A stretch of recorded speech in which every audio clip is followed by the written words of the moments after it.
Ha, mga idol, masakit pa rin yung binti ko. Pang-apat na 10K ito ngayon eh. Masakit pa rin yung binti ko. Ha, yo, dahan-dahan lang ako. Masakit pa rin eh. Pati yung tagiliran ko nasakit pa din. Oh.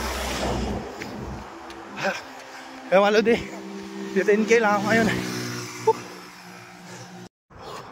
Guys, lalong bumagal yung pacing natin. Sumakit yung tuhod ko sa kanan. Ito yung binti ko sa kaliwa. Siguro sobrang bigat ka na. Ha! Hello guys, hindi ko pala na kuha yung 10 kilometers ngayong hapon. Tinamad ako, sakit ng binti ko. Hindi ko alam bakit. Pati yung tuhod ko sumasakit. Hirap persahin. Saka ang dami pa mga truck dumadaan.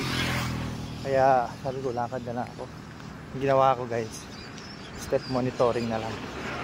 Pinalitan ko yung Strava ko ng step monitoring. Wala eh, mabigat pa talaga yung katawan ko.